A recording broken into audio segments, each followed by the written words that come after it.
really couldn't pick more cheesier music, could they? Anyway, orale vatos, welcome back, beautiful and amazing human beings, to Anarchapulco. I am truly honored and happy to be here with all you amazing human beings that make this event great. Forget about the speakers, forget about the business stuff. It truly is the people that do make this conference really incredible. 2 nights ago, a nice lady came up to me and she said, "Wow, you did an incredible job organizing, planning, coordinating your Jeffrey Epstein raid with Jeff Berwick. That was excellently executed." My response was, "Huh? Sure, yeah, because that statement couldn't be further from the truth. And that's why in this talk, I will give you the true story of raiding Jeffrey Epstein's island with Jeff Berwick in an attempt to maybe inspire, to maybe motivate, and most importantly, highlight how 2 idiots with selfie sticks could do this, and so can you. So all of this started when my friends just messaged me out of the blue and said, "Hey, we have a private jet. We're going to be going all over the Caribbean. Do you want to come?" Wow. Hell yeah. They responded, "We leave tomorrow." Okay, sure. And I went. I booked a $30 flight because I'm a travel hacker. By the way, I'm also going to be doing a travel hacking workshop this Monday. And if you guys want to learn how to be a perpetual traveler like myself, definitely check out the workshop Monday that I will be doing with my friend Josh Friedman, who is also another perpetual traveler. So I booked my $30 flight. I went down to the Dominican Republic, and it was a group of friends of mine. And one of them is in jail now. Because of circumstances outside of course, the Jeffrey Epstein raid, but because of circumstances that we can't still talk about legally. Since it is ongoing, he's still in jail and facing 25 years in there. I visit him every week, and some people have criticized me for being associated with this individual, and all I have to say is, if you believe what the media and government are saying about this particular case, that's your own problem that you have to deal with. And I would ask for just a little bit of patience for things to legally calm down. And then, of course, as soon as we could talk about the situation, we, of course, will. But I will be referring to my friend as Jay, since, again, he is in jail. Other flack that I caught on this excursion trip was that I was a part of the 1% bourgeoisie, Illuminati, taking your donation money and spending it partying on private jets and just going around the jet-setting life on private beaches and enjoying myself to the fullest. A little bit of truth there, but in reality, I'm not one to complain. But when all of us got together, including Jeff Berwick and his wife, they saw the situation as absolutely torturous. Now, you get an image of, you sitting on a private big jet that's air-conditioned with champagne, and you're just flying around partying, and the truth was pretty different. Since, of course, we had a propeller plane, and again, I'm not one to complain, but Jeff and his wife definitely weren't having a fun time. We were on a propeller plane that we needed to quickly jump into, that quickly turned into a sauna, that we were sweating our balls off. I got the toilet seat, and we had to drink hot boxed wine to calm our nerves as we looked at our pilot anxiously, who was partying with us the night before, praying that he lands with us safely. After that, we had to deal with wonderful government officials every time we landed, which, is a pain in the butt normally. But when you travel around with someone like Jeff Berwick, who, whenever he sees a government agent, calls them a slave to their face, it does lead to some adversities. It does lead to some problems. And a lot of times, those problems are resolved with longer detentions. And truly, the private jet experience is one of dealing with government, dealing with paperwork, landing, filling out forms, negotiating, haggling, arguing, myself, and definitely Jeff. We don't hold back, so sometimes I really felt sorry for these guys when we just jumped out of the airplane and this poor government employee comes on by and has to deal with all of our rabble-rousing and troublemaking and negotiating, because truly, I mean, the amount of government that you had to deal with was just absurd. On one occasion, which was one of the most craziest ones, you have a government employee come out in a golf cart 10 feet away from your airplane.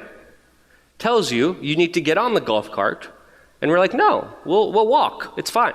No, golf cart, and drove us 10 feet to the door, which we were later charged $600 for. Jay likes to argue and haggle. Jeff just likes to argue. It was pretty entertaining, to say the least. But overall, at the end of about 5 days, Jeff and his wife were pulling their hair out because our experiences were pretty much waking up, going to the airport, dealing with government for 1 hour to 3 hours, asking permission to land from another government, getting on a hot box airplane, sitting on a toilet, drinking boxed wine, flying to the next island, dealing with government employees, checking in to an affordable hotel, which Jay preferred, and then the next day doing it all over again since he was collecting passport stamps for himself and his new daughter, since he was the most amazing Illuminati jet-setter lifestyle that I envisioned, but it was definitely an experience to say the least. And being around Jay and Jeff, we sat down as we were about to just cancel the entire trip and said, okay, before we end this trip, let's at least go to Jeffrey Epstein's island. I don't think I need to explain who Jeffrey Epstein is or the situation here. Raise your hand if you think you want an explanation, but I don't think I need to explain that situation at all. We sat down, and of course I said, okay, this is going to be another important operation that we do that needs to be top secret. We take this seriously, we act like professionals, we get this done, no one knows anything about it before, during, only after, when the video is completed and edited. Got it? And of course, yeah, we got it. We started making plans. We decided to land in the British Virgin Islands. We couldn't land in the US Virgin Islands because Jeff's wife is Mexican, and they don't allow Mexicans without a visa to go into US territory, so we had to do the British Virgin Islands, which became a big problem, which I will explain in a little bit. Again, I told the guys, we're gonna look at the maps, we're gonna plan this out, we're gonna make sure that this is done right. Don't tell anyone. We land in the British Virgin Islands. The fat government employee comes up in their little golf cart, picks us up, another 2 hours, but in this government facility they had some booze that we put in our water bottles. We get on a van. In a van, of course, there's a whole bunch of other people that are just randomly there. And there's small talk exchange. Oh, hey, what are you guys doing here? Are you guys enjoying yourself? Where are you guys from? And then Jay says, can you guess what we're doing here? I'm sitting in the front seat. I'm like, shut the fuck. As I'm about to finish my statement, Jeff's in the back with his scotch. Before I get to finish my statement, Jeff is like, we're going to raid the pedophiles' island and get shot and killed and break a bunch of laws. I'm like, fuck. No, I'm like, and of course, they give the whole plan to a bunch of random people in a van, and then the situation got even worse when there was talk of government. Jeff didn't like a guy that was in the van, so he decided to hit on his girlfriend in the van, which made for a very awkward van ride, offering her to go to his room, trying to disrespect the other guy, eventually leading to Jeff getting out of the van, being like, okay, let's fight. And I'm like, this whole operation's done. This guy's just gonna call the cops on us, tell us that we're gonna be doing something illegal, telling them that we're going to get killed at Jeffrey Epstein Island, and then we're just done. We're just freaking done. So already, I was not that pleased with how the top secret professional operation was going. We were supposed to have dinner and then lay out the official plans, and then one of us got completely wasted. Not me, not Jay. At the planning, when we were trying to decide exactly how we were going to execute everything and what kind of rationale or what kind of trickery, what kind of Jedi mind tricks we were going to use to do this and get away with it, we were interrupted by one individual just being like, it's okay, we're just gonna die, it's fine, don't worry, for 3 hours. And for some reason, I thought if I screamed, they would understand more, but they didn't. But after the long-awaited planning dinner meeting, we finally worked out a plan where we're gonna dress professionally. We're gonna wear khakis, we're gonna wear nice shirts, we're gonna have notebooks. And with those notebooks, we're gonna rent a boat, get on a boat, go to Jeffrey Epstein's island, walk around with our notepads and papers, and split up in 4 different directions. As we split up in 4 different directions, if we get stopped by security, say security comes up to me on Jeffrey Epstein's island, I could say, I'm here on official business, you have to talk to Jeff. He is the person in charge here, and I would walk around continuing examining Jeffrey Epstein's island. Security would then go to Jeff on a different part of the island. Jeff would say, I'm not in charge here. Jay is. Please go to Jay. Jay would, of course, tell the security guards or whoever was on Jeffrey Epstein's island, if there even was anyone on Jeffrey Epstein's island, that the pilot was in charge. The pilot was going to send a message, blow a whistle, then we're all going to run back when security or anyone else was going to look for a Jorge that didn't exist. And then we were going to get out of there scot clean. That was our plan, masterminded after a very, very grueling dinner. And then, trying to go to sleep anxiously and nervous with this huge operation on the line, I wake up the next morning, not rested, and all of it just went to hell. Every little aspect just didn't work out. Jeff's wearing some frickin' red t-shirt with a hat that says "Make Taxation Great Again." That definitely doesn't look like an official. Joby's wearing some swimwear. He called every boat company out there, and no one wants to lend us a boat without a captain. I didn't believe him. I started calling up all the boat captains, and then, in the middle of scrambling, in the middle of the day, we were supposed to get this done early in the morning. It was just supposed to be the guys, not the wife, not the newborn baby, not the other wife. Just the guys, dressed professionally, getting this done on their own boat. And Jay came to me and he's like, the plan changed a little bit. I'm like, oh, good. I'm like, are you freaking kidding me? We went all this way, all this stress, all these nerves, this sleepless night, all this planning, all this organizing, and we're just going to do a freaking tour around the British Virgin Islands and waste this incredible opportunity, which of course I was furious about. I was absolutely angry about it. I was like, fine, you know what? We'll do it. We'll just jump out of the boat. And we'll just swim over, and the captain will have to wait for us. It's fine. And then Jeff's like, but my wife has to come too, because she's going to be mad at me if I don't bring her. I'm like, goodness. And then the other wife came, and the baby came, and now we're sitting in a tourist boat with a baby and 2 women dressed like we're in the National Lampoon's Vacation. And I was furious. I was absolutely just not having it. I even gave them the silent treatment. I didn't know the silent treatment was possible for me to do. But I remember sitting there and them talking to me like, I'm not fucking talking to you. I was so upset. I was so angry. And then Jay came to me. He was like, okay, look, just use this as a kind of exploratory mission. We're going to go around Epstein's Island. You're going to get some reconnaissance. We're going to find out more details. And then, since we're leaving the next day, you just stay here, go to St. Thomas, declare customs, get your own boat, jet ski, and go over there by yourself, which was plan B. I eased up a little bit, still was giving the silent treatment to the majority of the people on the trip. And we meet the boat captain, and he's talking about all the great, beautiful views and all this other bull crap that I was not interested in at all.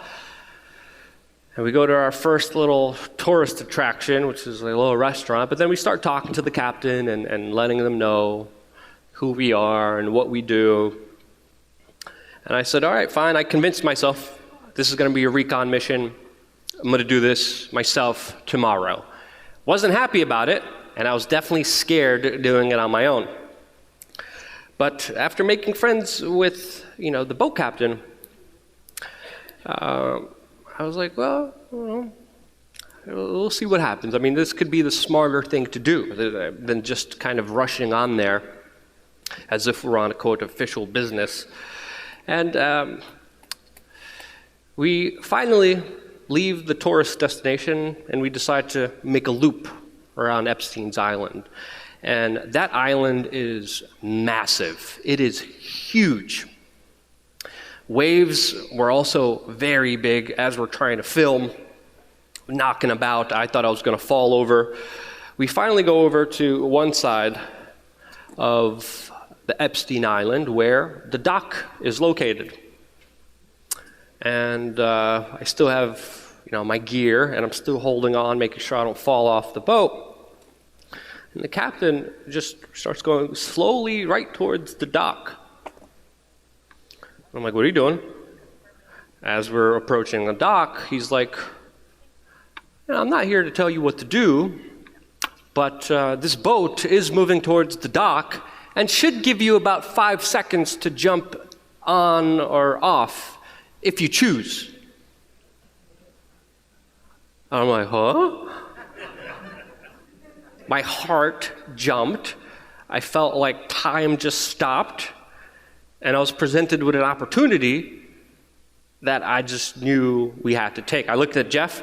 Jeff is in his Speedos with a cigarette and wine. What else is new? And I'm like, Jeff, we're going. Just like, huh? I was trying to grab a bag that had a hat and at least more of my camera gear. The captain said, no. You're either going or you're not. I stepped my foot on there. I'm like, Jeff. He's like, oh, okay. And then he walked on to Jeffrey Epstein Island with me with, again, just a frickin' Speedo and a selfie stick. You guys saw the video. A lot of people did see the video. It got national news. It got national attention all over the place. It really was something that was very, very, very important for me. I've been covering the Jeffrey Epstein story for years, especially when the mainstream media was not only ignoring it, but promoting Jeffrey Epstein. Many people forget that Jeffrey Epstein had a lot of money and that he not only bought off doctors, lawyers, prosecutors, judges, federal employees, politicians, celebrities, technocrats. He also bought off the media, and they wrote very favorable articles about him when independent media, and only the Miami Herald, which does deserve some respect here, actually reported on this entire story accurately. After Jeffrey Epstein's suicide, of course, the story didn't die amongst people who really needed to know the answers about this international conspiracy that inflicted horrible, unspeakable pain onto thousands of children. And it was truly seeing the conversation online, the memes that made us do this, that started the conversations.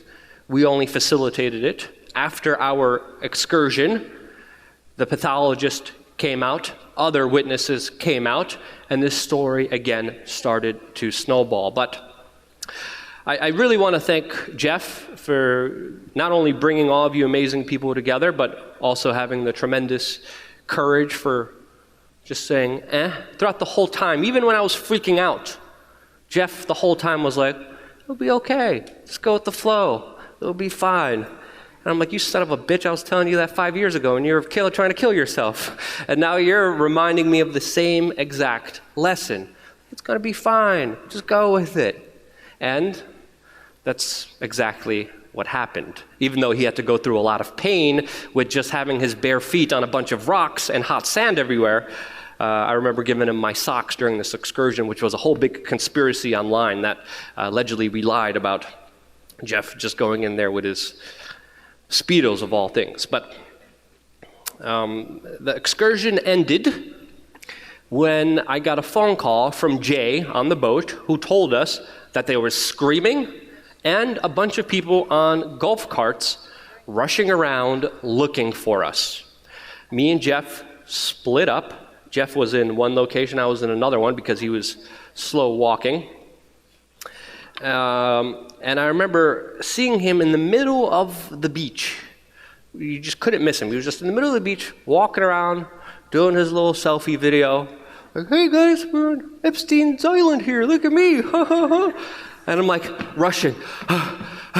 There's some guys on golf carts, I don't know the situation, I know they're screaming. I'm like trying to get behind him, and you see me slowly, like, run up behind him. And what I was going to say is, Jeff, there's guys on golf carts, let's hide in the bushes and not be in the middle of the frickin' beach with a selfie stick shooting a video about you being on Jeffrey Epstein's island. But all Jeff heard was literally, there's people on golf carts. And I've never seen a man run so fast in my life. It was like white lightning mixed with Forrest Gump, with the run of a lifetime. And before I could even finish, I'm in the bushes, and he's already halfway down the frickin' beach. And I'm like, oh man, I'm gonna have to run too. So I started running behind him. Couldn't catch up, I mean, seriously. Lightning fast, incredible runner. I'd never seen someone run as fast as Jeff ran that time. I'm like, halfway, I stopped, and I saw a fat lady on a golf cart. I'm like, is this really why we're running? One lady on a frickin' golf cart? That's very obese? Like, why are we leaving? And then the baby's crying. Jeff's wife is like, puta maricón, the pilot, the captain, Jay, everyone's like, let's go, let's get out of here. Like, all you have to do is like literally just like cut corners, and this lady that's obese on a golf cart would miss us. Like she wouldn't be able to catch up to us if we just quickly cut corners. I'm like, whatever, maybe they saw something that I don't know, and we decided to run back. But essentially, it was really just one obese lady that stopped the entire operation from continuing and seeing the rest of the island, because the island was huge and we still didn't see a large portion of it. But yeah, that's essentially how the mission was done. Afterwards, we decided to play it safe, and instead of going to a port where authorities might be, or where the Coast Guard might be, we decided to go to a pirate bar on the water and then celebrate, get drunk, and then jump off ships and act a fool for the rest of the night. And it was one of the most happiest, most exciting, most amazing nights of my life after putting out that image of me and Jeff at Epstein's Island in front of the pyramid, with everyone being like, no way. And seriously, want to thank Jeff. I wouldn't be able to do that operation by myself. I probably would have chickened out. Maybe it was the fact that he didn't have shoes and I knew I could outrun him if something did happen that made me as confident as I was on that island. But regardless of that, Jeff was right all along. He was just swaying, saying everything was going to be fine, and it was incredible. And it shows you that if we two stupid jackasses could do this, so can you. And we're not special. The real MVP here is the boat pilot, the boat captain. because he's the one that risked getting his boat seized. He's the one who risked getting arrested for, of course, helping continue this operation. So shouts out to the boat captain. It's going to remain anonymous. Let's pray for our friend Jay, and stay tuned for, of course, more updates about that. But, life is short. It's too short to live it as a lie. It's too short not to have adventures. It's too short not to live it to your fullest. Yes, some of the things we do may not be that responsible, may not be that smart, may not be that calculated. Some people say brave, some people say stupid. I think it's definitely somewhere in the middle, maybe closer to stupid, but whatever you guys, think or say, just remember, none of us come out of this experience alive. Have some adventure, have some fun, and as Jeff Berwick always says from a quote he stole, that if you never lived, you're afraid to die. That's my speech. Thank you guys so much for having me in Anarchapulco.